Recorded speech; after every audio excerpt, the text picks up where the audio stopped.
দীর্ঘ ৫ দশকের পথ চলা ও সফলতার ধারাবাহিকতায় নতুন ব্র্যান্ড পরিচয় উন্মোচন করেছে এক্স ইন্ডেক্স কোম্পানিস। ২ ফেব্রুয়ারি সোমবার রাজধানীর একটি অভিজাত হোটেলে আয়োজিত এক অনুষ্ঠানে ভীষণ ২০৫০ সামনে রেখে প্রতিষ্ঠানটির নতুন নাম ও লোগো উন্মোচন করা হয়।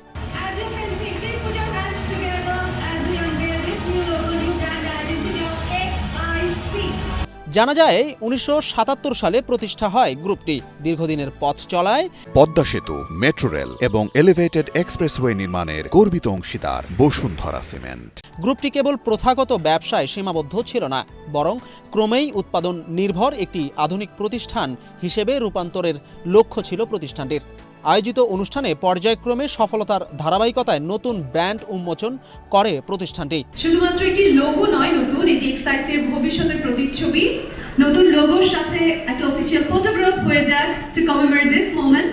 অনুষ্ঠানে এক্সাইসির চেয়ারম্যান স্থপতি মোহাম্মদ মাঝারুল কাদেরের এই পরিবর্তনের তাৎপর্য তুলে ধরে জানান, তাদের এই পুনর্গঠন নাম বা লোগো পরিবর্তনের মধ্যে সীমাবদ্ধ নয়। এটি আগামী প্রজন্মের জন্য একটি অর্থবহ ও দায়িত্বশীল প্রতিষ্ঠা গড়ার অঙ্গীকার।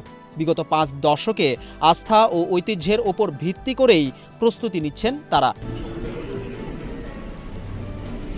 অনুষ্ঠানে জনাব মাঝারুল কাদেরকে এক্সাইসির চেয়ারম্যান, ইমেরিটাস অ্যাডভাইজার ও কো ফাউন্ডার হিসেবে পরিচয় করিয়ে দেওয়া হয়। অনুষ্ঠানে প্রতিষ্ঠানের ব্যবস্থাপনা পরিচালক মাহিন মাঝার উপস্থিত থেকে তার বক্তব্যে জানান, এক্সাইসির নতুন পরিচয় কাজের ধরন ও আগামীর ভাবনার প্রতিফলন।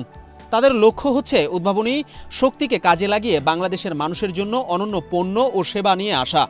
এ সময় তিনি দাবি করেন, স্বচ্ছতা, সম্মান ও টেকসই প্রবৃদ্ধিকে মূল ভিত্তি হিসেবে ঘোষণা করেছে এক্সআইসি। তিনি আরও বলেন, কোনো ট্রেন্ড অনুসরণ নয়, বরং নিজস্ব উদ্ভাবনের মাধ্যমে বাজারে নিজেদের স্বতন্ত্র অবস্থান গড়তে চায় প্রতিষ্ঠানটি।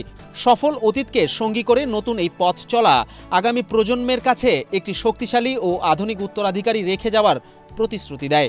I'd like to request Managing Director sir to please remain on the stage. We need you for the next segment.